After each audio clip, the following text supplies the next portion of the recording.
Bem-vindos à primavera.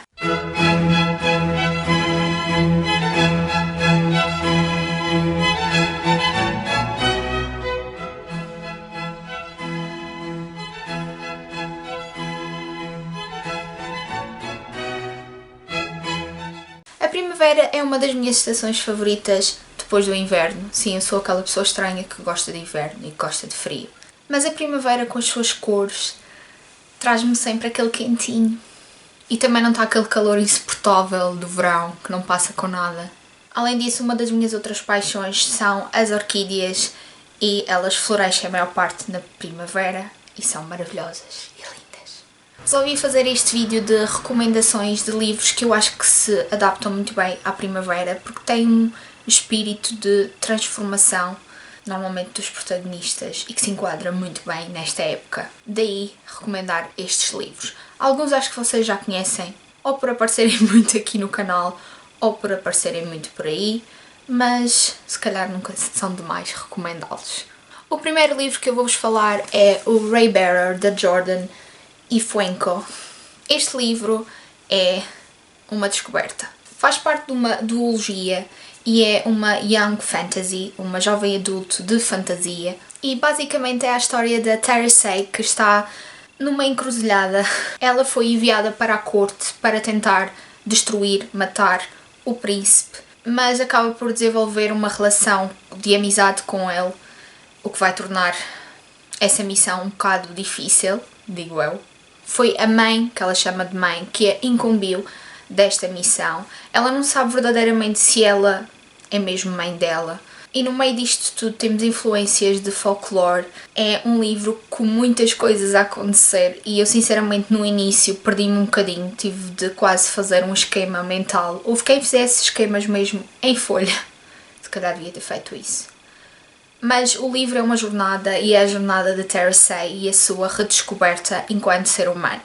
Fiel às jornadas de descobrir-se a si próprio e crescer está o The Marvels, do Brian Selznick. O livro mais famoso deste autor é o The Invention of Yuga Cabray, que também acho que se podia integrar muito bem neste tema de primavera e de renascimento. Mas resolvi-vos trazer um dos livros que se calhar não é o mais conhecido do autor, mas que devia.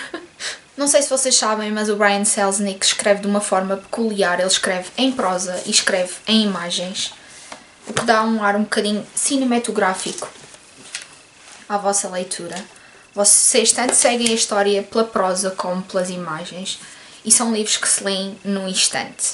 Esta história começa com o Billy Marvel, que foi encontrado nas margens de Londres após um naufrágio. Ele acaba por ingressar no teatro e durante gerações a sua família torna-se famosa como atores de Londres. Até que Leontes Marvel acaba por ser expulso da companhia de teatro, muitos anos mais tarde. Um século mais tarde, Joseph Jervis, um rapaz que foge da escola, acho eu, se bem me lembro, acaba por entrar numa casa de que toda a gente fugia, porque vivia lá um velho rabugento, o do Albert Nightingale, e estas histórias acabam-se por cruzar de uma maneira maravilhosa, mágica e que fala muito de renascer e de se conhecer a si mesmo.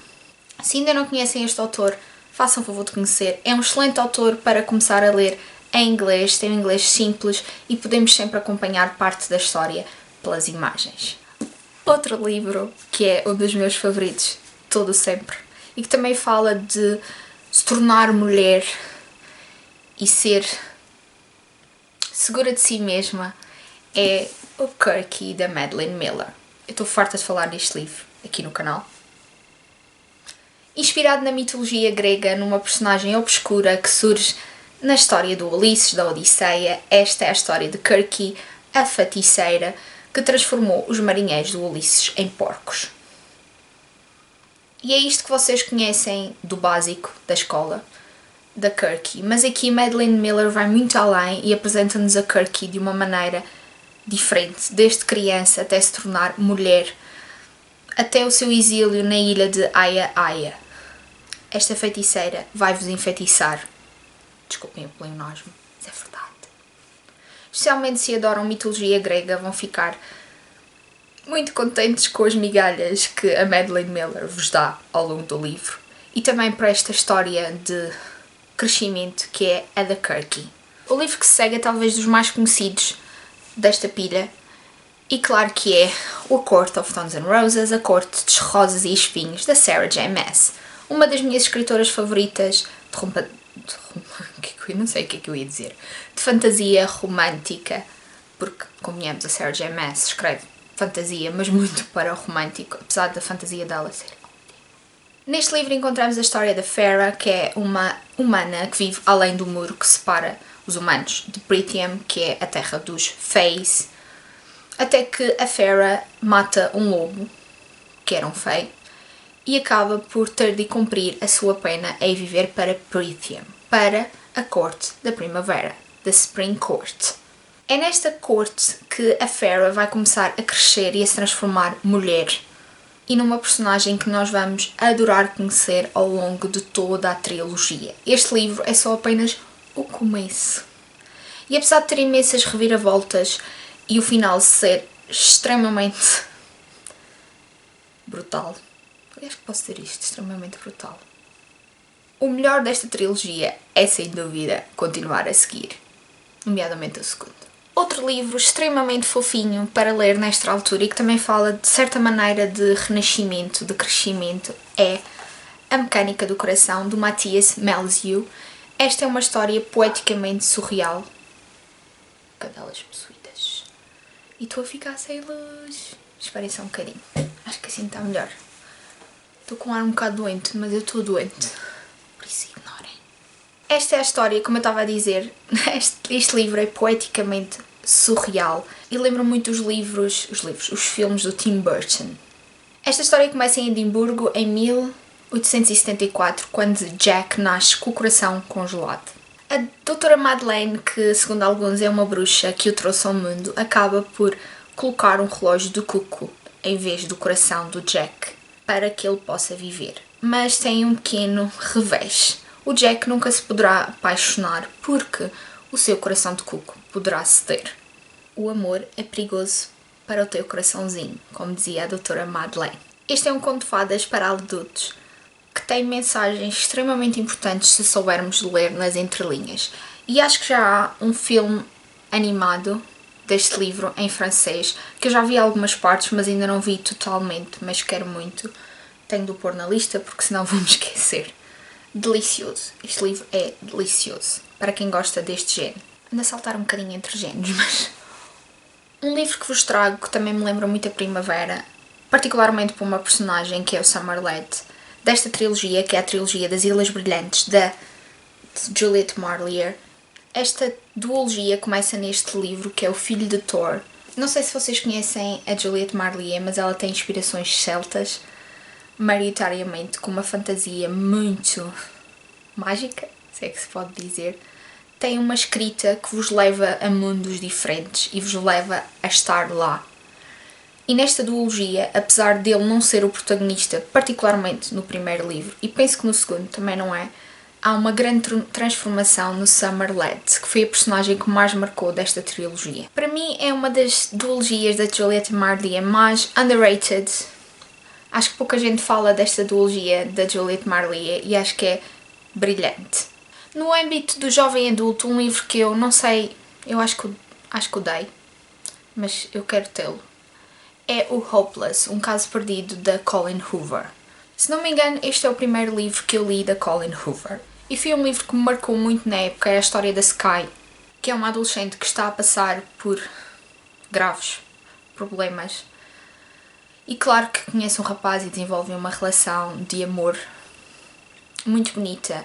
Mas este livro fala de temas graves e extremamente demolidores, que eu não vou dizer o que são, porque são spoilers.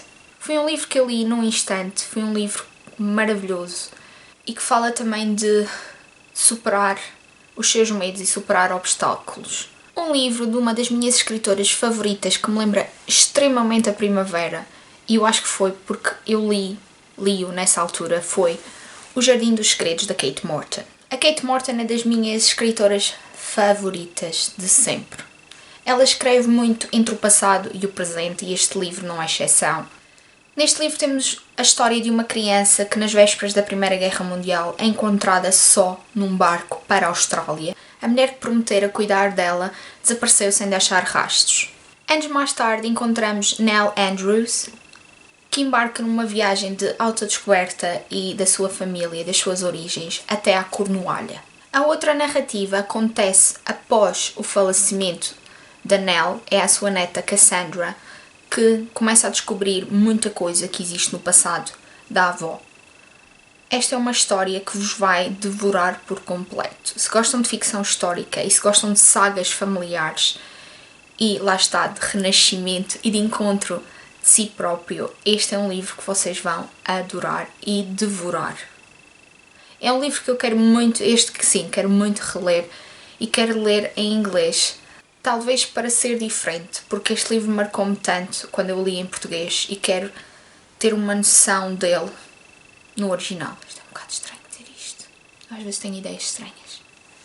Um livro que eu também já não tenho comigo, porque eu dei a uma das minhas melhores amigas que adora romance. É um romance que se chama Amor à Primeira Vista, da Catherine Anderson.